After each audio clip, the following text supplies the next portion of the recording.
What is up, NBA fans? It's Mike here.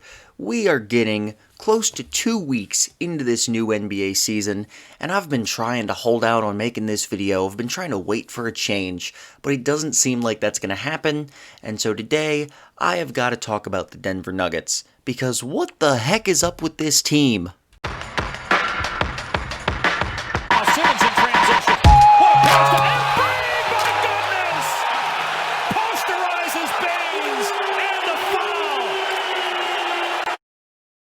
So as many of you already know, I am a big frickin' fan of the Philadelphia 76ers, aka the best team in the league right now.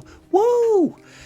Sorry, just had to shout out my boys real quick. Anyway, what you probably don't know is that I am also a fan of the Denver Nuggets, and while there are probably like 20 parsecs between how much I like the Nuggets and how much I like the Sixers, they are my second favorite team. I'm a big fan of this team, I like the way they play, I like that they've been the underdogs for the last few years, and in general, I don't have an issue with any of their players.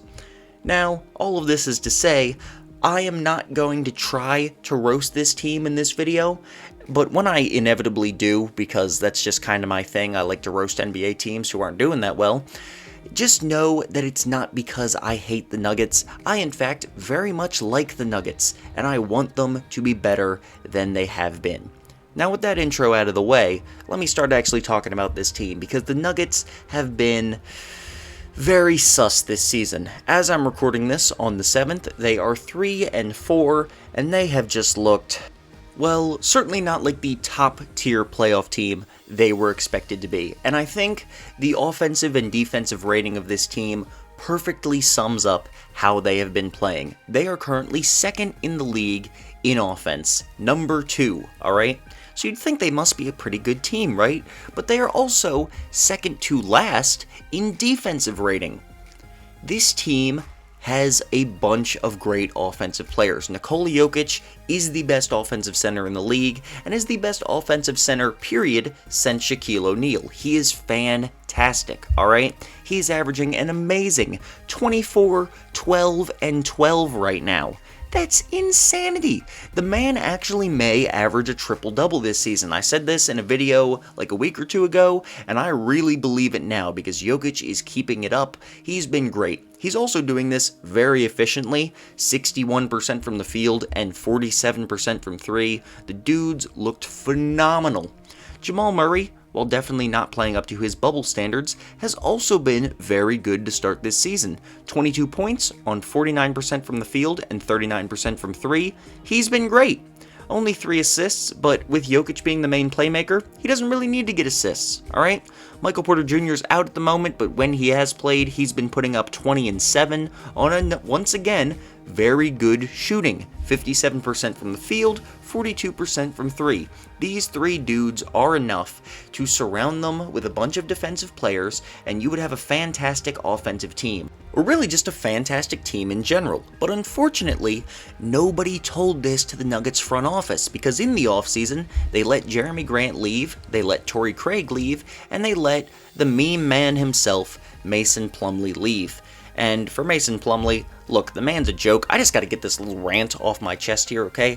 I hate Mason Plumlee. I'm so glad he's off this team, and I know that's dumb, because he's he's an average backup center in this league today. He would be helping them, but my goodness, man, if you did not see the end of Game 2 against the Lakers, between the Nuggets and the Lakers last year, please look it up, because everyone sits there, and they, blow Anthony Davis, because he was so great, he hit this amazing game winner. No, he did not. He hit a wide open three-pointer because his defender, Mason frickin' Plumlee, hit an invisible screen. If you watch it, Mason Plumlee has no one in between him and AD, and he goes out of his way to run into another dude, and Jokic has to cover for him. It is terrible. It makes me so angry. The Nuggets should have won that game, and they would have if Mason Plumlee hadn't just had the biggest brain fart in the history of basketball since J.R. Smith didn't know what frickin' time it was and what the score was, okay?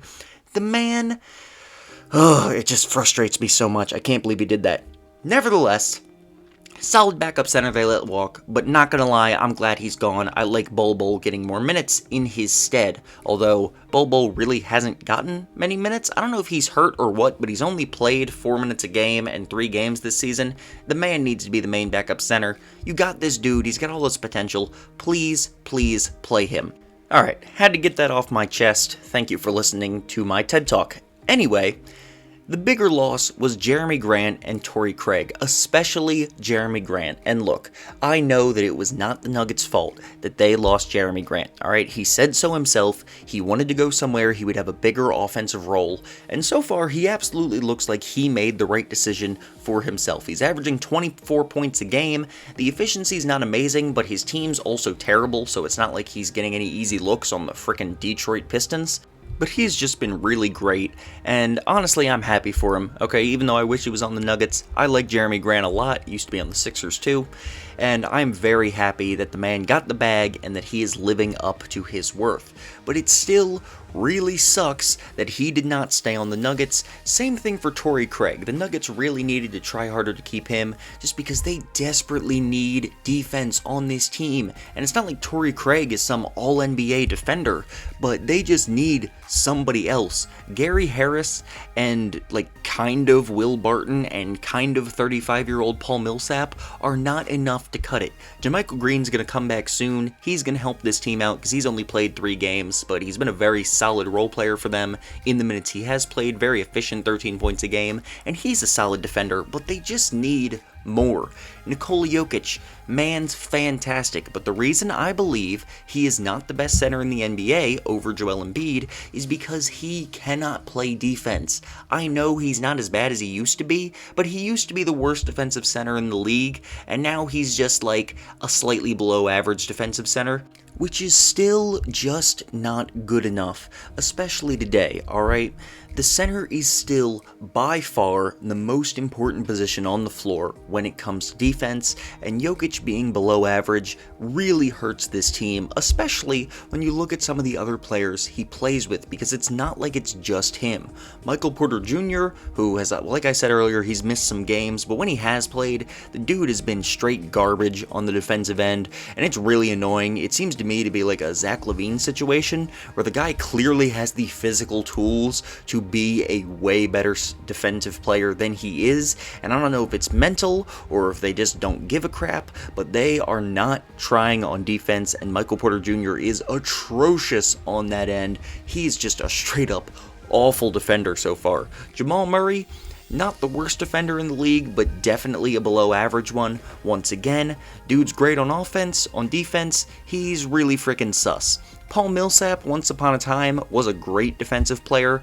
I would say at best he is now slightly above average, and it's not really his fault. The man's 35 years old, and unless you're LeBron James, your body really starts to slow down at that age. You just can't keep it up. Monte Morris, he's an okay defender, you know, maybe below average. Honestly, I know very little about Monte Morris, so I'm not going to focus on him.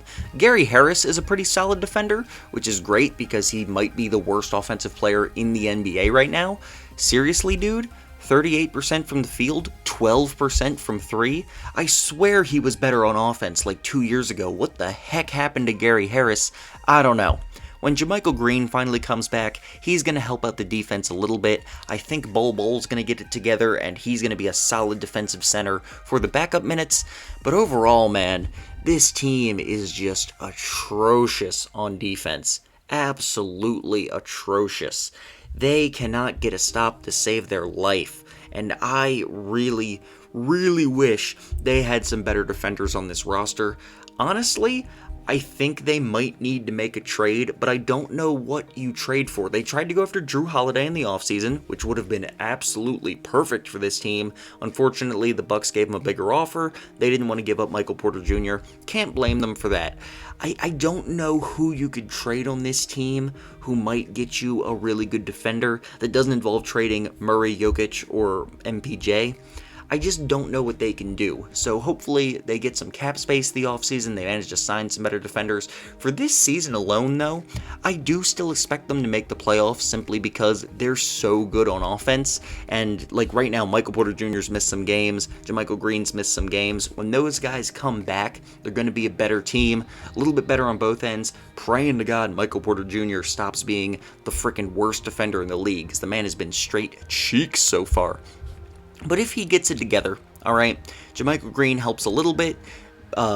Jamal Murray is able to keep up his scoring. Obviously, he's not going to be like the bubble, but if he can keep it up how he's been right now with Michael Porter Jr. out, where he's scoring 20 plus points a game on good efficiency, this team could still be the best offensive team in the league throughout the season, and they can be if they can just be top 25 in defense when JaMychal Green gets back. Like, their coach is very good at maximizing the talent they have on the roster. We saw it last year, because last year they looked like they should have been a bad defense, and the coach managed to make the most of it and make them pretty solid on that end. But man, they just lost so much defensive talent in the offseason. Jeremy Grant, such an amazing defensive player, so versatile. It really, really hurts their team. And I had them making the Western Conference Finals again this offseason, if not losing to the Clippers again, or the Lakers, like before that.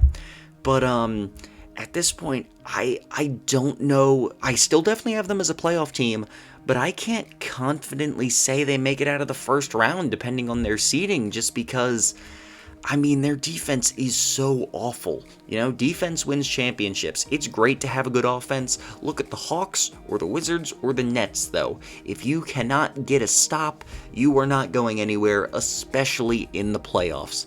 And so it's looking like a rough year for the Denver Nuggets, and I think this is going to be a blip, and next season they are going to really have to get some more defense on this team. So yeah, that is my thought on the Denver Nuggets. Desperately need some defense, still a very good offensive team, still probably making the playoffs, but definitely disappointing compared to their expectations after the end of last season. If you enjoyed this video, please like it, subscribe to my channel, I would really appreciate it, and keep checking out my content. I'm trying my best to put out new videos every single day.